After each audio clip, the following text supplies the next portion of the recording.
오늘 우리에게 주시는 하나님 아버지의 말씀은 에베소서 2장 1절에서 3절 말씀입니다. 에베소서 2장 1절에서 3절까지 제가 봉독해 드리겠습니다. 그는 허물과 죄로 죽었던 너희를 살리셨도다. 그때에 너희는 그 가운데에서 행하여 이 세상 풍조를 따르고 공중의 권세 잡은 자를 따랐으니 곧 지금의 불순종의 아들들 가운데서 역사하는 영이라. 전에는 우리도 다 그 가운데서 우리 육체 욕심을 따라 지내며 육체와 마음에 원하는 것을 하여 다른 이들과 같이 본질상 진노의 자녀이었더니. 아멘. 우리가 이 새벽 기도의 시간에 계속해서 바울의 옥중 서신 중에 하나인 에베소서 말씀을 지금 나누고 있습니다. 오늘은 이제 2장 1절에서 3절까지인데요. 이 2장 1절에서 오늘 이제 3절을 포함해서 10절까지는 새 생명이 이제 시작을 말씀해주고 있습니다. 주님께서 우리를 위해서 이 땅 위에서 죽으시고 부활하시고 그러한 하나님의 은혜가 우리에게 풍성함을 이제 1장 17절, 18절, 19절서부터 그 세 가지 기도의 제목을 얘기했잖아요. 그래서 23절까지 바울은 그러한 주님이 우리를 어떻게 새롭게 하셨는지를 또 이제 이 2장 초반부에 또 우리에게 또 말씀해주고 있습니다. 그래서 여기를 보면 구원 이전과 구원 이후 우리의 이제 삶의 이제 구원 이전에 우리는 어떠한 상태였고, 그 다음 이제 4절서부터 10절까지는 그러한 상태였던 우리를 구원 이후에 어떠한 우리를 삶의 목적으로 이끌어가고 계신지를 지금 말씀해주고 있습니다. 그래서 오늘 이제 1절서부터 3절은 구원 이전 우리의 그 이 상태, 그 상태가 뭐냐면 허물과 죄로 죽었던 자다. 죽을지도 모르는 게 아니라 죽었던 자예요. 죽은 자라는 거예요. 그래서 여기서 그러면 죽었다라는 말이 뭘까요? 이것을 알기 위해서 우리가 이 창세기 1장과 2장의 내용을 우리가 알 필요가 있어요. 천지 창조의 말씀이잖아요. 1장, 2장, 이렇게 3장 쭉 이렇게 나오는데, 근데 그 천지 창조의 그 말씀을 사용하셔서 인간의 상태가 어떠한지를 설명해 주시는 것이거든요. 그러니까 우리 인간의 상황이 어떠한지. 그래서 창세기 1장 2절 말씀 보면 우리의 상태가 그랬다는 거예요. 땅이 혼돈하고 공허함이 흑암이 깊음이 있고, 그게 우리 인간의 상태예요. 주님이 없는 우리의 상태, 빛이 없는, 빛이신 하나님이 우리 인생에 또 내 삶에 없는 사람의 모습은 늘 혼돈이에요. 내 삶을 내가 먼저 하는 것 같지만 그의 인생은 혼돈할 수밖에 없고, 대단한 세상 것으로 채우려고 애써도 그의 인생은 뭐예요? 늘 공허한 거예요. 또한 그 흑암이 깊음이 있고, 그러니까 그 어둠이 그의 인생을 더 깊이 그를 장악하고 있는 상황이 돼버리는 거죠. 하나님은 그러한 상황 가운데 어떻게 빛이 있으라 말씀하시는 거예요. 그 상태를 보시고 이제 빛이 있는 상태, 그럴 때 창세기 1장 3절에 4절에 보시면 빛이 하나님 보시기에 좋았더라. 보시기에 좋았더라. 그러니까 인간이 그전 주님이 없이 살 때는 늘 혼돈하고 공허하고 어두움 가운데 사는 인생이었는데, 빛이신 주님을 받고 그렇게 사는 인생은 늘 주님 보시기에는 좋은 인생이 되는 것이죠. 이것은 마치 이 출산을 앞둔 이 부부가 그 아기를 위해서 준비하잖아요. 그 아기를 위해서 사야 될 것 좋은 것으로 준비하고 또 설레고 떨리는 마음으로 그 날을 기대하면서 그렇게 준비하는 그 마음이 바로 주님께서 보시기에 좋았더라. 그러니까 모든 것을 이렇게 창조하시면서 끝으로 계속해서 동일하게 하시는 말씀 뭐예요? 보시기에 좋았더라. 그게 하나님이 원하시는 우리의 인생의 모습이에요. 하나님의 말씀에 의해서 움직이는 인생. 그래서 그렇게 살 때 그의 삶이 온전한 삶이 되고 행복한 삶이 될 수 있는 것이죠. 하나님 말씀 안에 거하는 인생이 될 때 그는 참 기쁨과 평안을 누릴 수 있는 거예요. 이게 행복한 삶입니다. 그러니까 주님께서는 우리를 하나님의 형상대로 지음을 받으시고 지으신 거예요. 그러니까 우리는 무슨 세상에 있는 무슨 상품이 아니에요. 이 세상에서 하나밖에 없는 걸작품입니다. 이 세상에 하나밖에 없는 위대한 작품이에요. 사람들이 그것을 그림을 볼 줄 모르는 사람은 무슨 피카소의 그림이 어땠느니 뭐 저 사람의 어떤 뭐 그렇게 말할 수 있어요. 저도 초등학교 중고등학교 다닐 때 그림책에 나와 있는 피카소 그림 보고 뭐 저렇게 그렸냐 뭐 이렇게 볼 줄 아는 안목이 없으니까 그것 때문에 피카소의 작품이 가치가 떨어지나요? 다른 사람들이 그걸 모르고 뭐 저렇게 나도 그리겠다 그렇게 얘기한다고 그 가치가 나의 이 판단에 의해서 그 가치가 떨어질 수 있는 건가요? 아니죠. 근데 우리는 그러한 존재라는 거예요. 하나님이 사람들의 판단이 중요하지 않아요. 하나밖에 없는. 그러니까 근데 그 사람이 그 가치를 발휘할 수 있는 상황은 다른 데 있지 않습니다. 하나님 말씀 안에 거할 때 그 사람은 온전해질 수 있어요.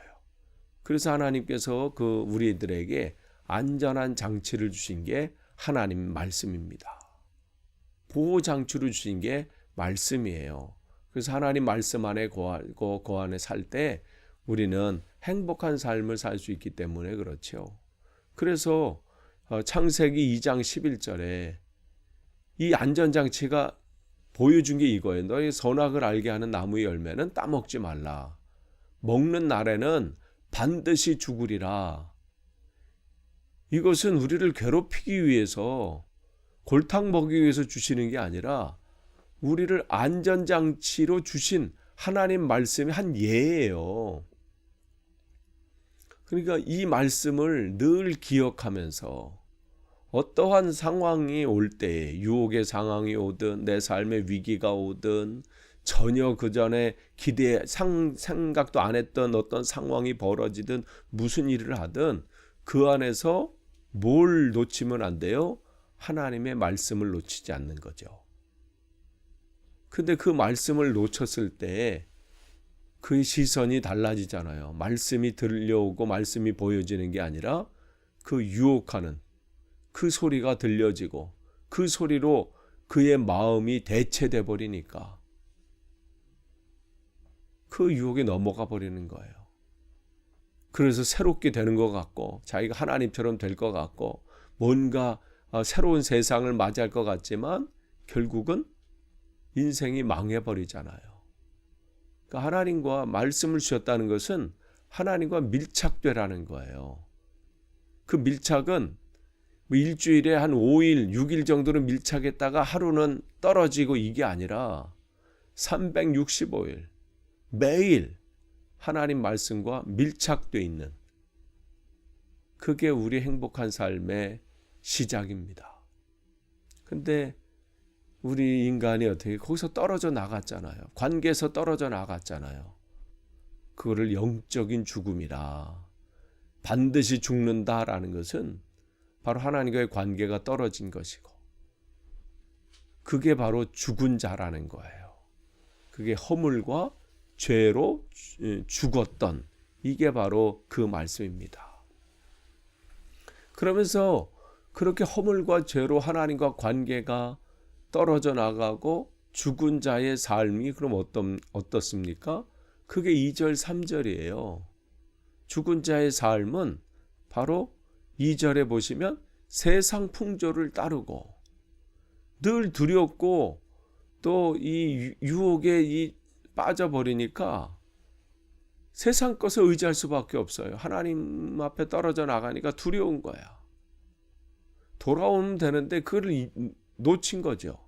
그러니까 세상 것에 우상을 숭배하고, 우상 숭배한다는 게 무슨 다른 것뿐이 아니라 내가 원하는 것을 쫓아가는 거예요.